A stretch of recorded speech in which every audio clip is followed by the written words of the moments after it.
And what he's saying, I'm going to sum all those three verses up real quick. What he's saying is there is a certain time in life. And I was telling this to my father-in-law about my son this week. I said, there are things that I do to him that he is upset because I'm correcting him for it.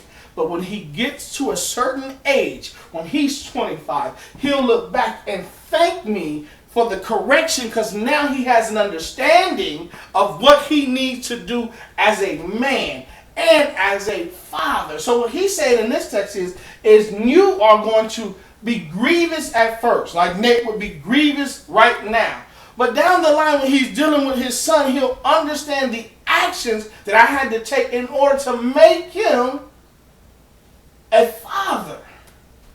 So what Christ did for us was he took the grievous acts of the cross in order to put us into a place of sonship. Now let's get into the sons of bastards or bastards. Bastards. Illegitimate. And when they say it right there, they're not meaning it as a derogatory term. In Jewish custom, there is nothing greater than being a son. Nothing. If you are a son, you receive the inheritance.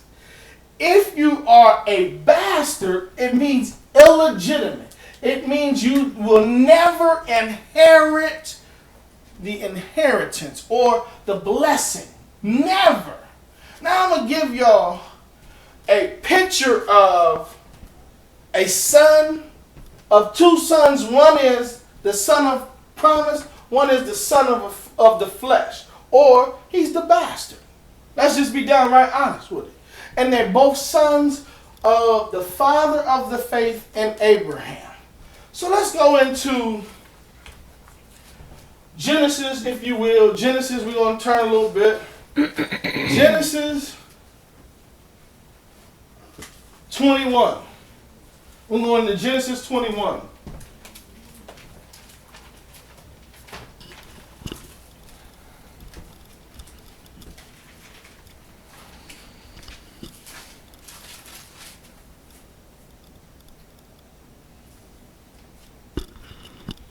Are we all in Genesis 21? Mm-hmm. Yeah. All right. In Genesis 21, here is a story about, like I said, the father of faith, Abraham. And Abraham had got himself into a little pickle because his wife wanted a son so bad she decided to let her handmaiden sleep with him. Yeah, to have a son. And the son of the handmaiden is alive, he well, and he doing his thing. Now, by this point in the text and in the story, Abraham, his wife has had a son by this point. Now, God promised Sarah to have a son. She thought, I'm old, I ain't going to be able to have one. But hey, God, she's this young girl. I'm going to let her go in his tent and, we'll see what happens. And I'll take the boy and raise him as my own. But, as many of you know, once that boy came, he was with his mama. Hagar stayed there. And then Hagar got a little funny because she had the air. Mm-hmm. She got a little funny, you know what I mean? Walked around the camp like she had, you know what I mean? Ladies, Walked around the camp like this is my camp now. And so once that happened, Sarah was grieved because she didn't hold to the promise that God had given her. But God still stood up and held to his end of the promise. So at this point, Isaac, the son of promise, had just been weaned off of his mom. And let's pick up in verse 8.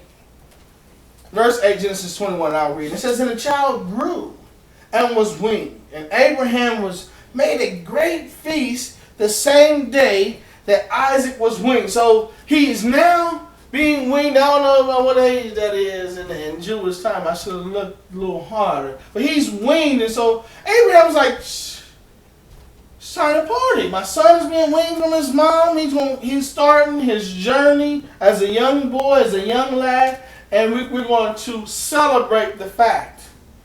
But his mom saw the son of Hagar, her bondwoman, her servant, and it says he was mocking Isaac. Probably, he was a little older than Isaac, so he's a teenager. Probably just making fun of my little brother, But he wasn't the heir. Now listen to what she says. She goes to Abraham. She says, "Wherefore?" She said unto Abraham, "Cast out the bondwoman and her son." Hagar and her son got to go. And he says, "For the son of this bondwoman shall not be an heir with my son, even with Isaac." So because he had this with the bondwoman, not his wife comes to him. Now imagine this. This is his son also. He got two sons. And she said, "You got to kick your son and his mama out the camp." Now, in verse 11 it says, naturally, he was upset by this. He was grievous. And it says, because it was his son, he was grieved by this. And listen to this. Not only is it bad enough that your wife is saying they got to go from the camp, then God comes right back after her and says unto Abraham, "Let it not be grievous in your sight because of the lad, and because of the bondwoman, and all that Sarah hath said unto thee, hearken unto her voice, and Isaac shall thy seed be called." So not only is it bad enough that now mama came to you and said, "Look, they got to go," but then God comes right back behind saying, "I know this is your son, but your name shall be called with Isaac," meaning the inheritance or the promise is his. So, when you're looking at the picture, one son is clearly a bastard and one son is a son. Now, in the questioning, look what Abraham has to deal with. When it goes on to say they leave out the camp and they go into the wilderness. In the wilderness, what happens is Isaac, they run out of water and Ishmael is going to die. Hagar puts him under a bush and walks away because she doesn't want to see the death of her son. And because of Ishmael crying out, the blood of Abraham, which is in covenant with God, God moves on Ishmael's behalf. Now this is what I want to show you. The inheritance is gone because he's already out of the camp. Abraham is no longer his source because his daddy was his source. No longer his source. Then God steps in and says, "I will make him a great nation," not his father. Because his father had did something that made him illegitimate. But even in him being illegitimate, the covenant that God had between him and Abraham, he still rose up and he made Ishmael a great nation. Now, with sons and with bastards, I want y'all to get this. A bastard can never inherit the promise. But with sons, he can always inherit the promise. Now, point one, if I was building a sermon, would be the bastard. The bastard would be the illegitimate. The bastard would be something looked on as being despised. The bastard would be something not noteworthy to be brought out in public. That's the bastard. That would be point one. Are you that? But notice in the Hebrew text, he doesn't talk about any of that. He said in the text, he who does not take the chastening is a bastard. He who does not take the chastening is a bastard. So not only is the bastard all these things, he's also calling a bastard lazy. And we've heard the term before, derogatory. Well, that's what he's saying in this text. And then he's saying sons endure something. Sons endure something. And he says even Christ, who is the author and finisher of our faith, endured the cross. You know, people think that Jesus had this life where he just walked around, just touching water, just wine. God bless you. That's not his life. Jesus grew up as a Jewish young man. So, what is the real picture of him being in sonship is him being an apprentice to Joseph. That meant he probably had to gather the wood.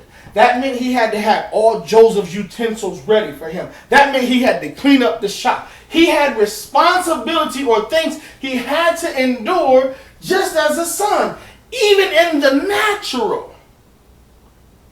But then in the spiritual, he had to endure the cross. He had to die. It had to be his blood shed in order for any redemption to come back for us. That's what it talks about as far as the chastening. Now remember, before he even got to that place, here he is in the garden sweating blood. And he says to God, if you can remove this cup,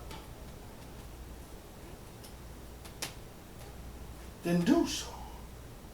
But if not, not my will, but your will be done. Meaning, if that's not possible, because he knew it wasn't.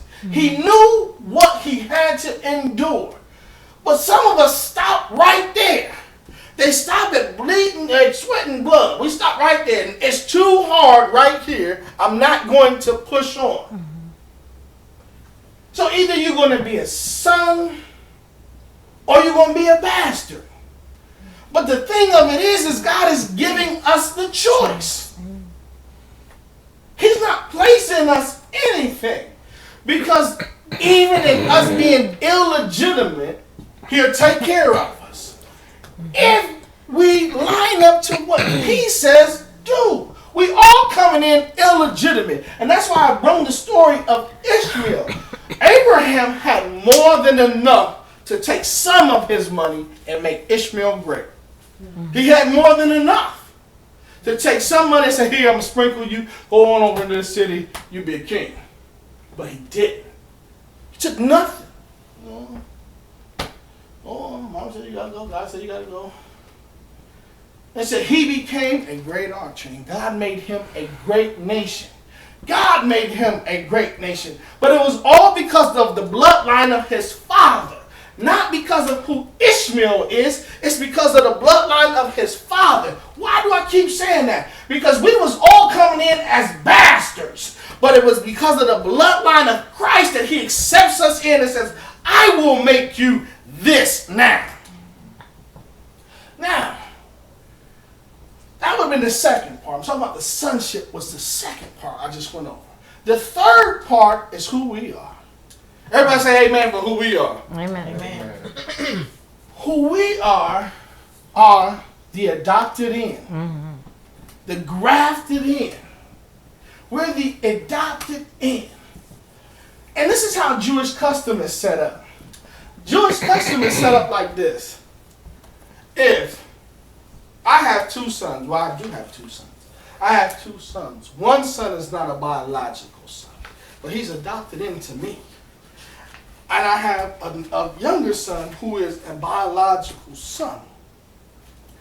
In Jewish custom, I can look at Charles and say, I denounce you. You're not my son. Go. I ain't going to have nothing to do with you because you did this, this, and that. But in Jewish custom, I could never do that to Nate because he is adopted into the family. And so what God is saying about us is, because we are adopted in, we have fell into a place of sonship that we will always get the inheritance. If you're not receiving the inheritance, it's something that you did wrong in the situation. It's not God. He always has to afford us the inheritance because we're adopted in. Now listen to this. Almost every funeral I go to, they read this John 14. And he says, Jesus says, I go to prepare a place for you. If it were not so, I wouldn't tell you about it. In my Father's house, there are many mansions. He talks about that stuff, right?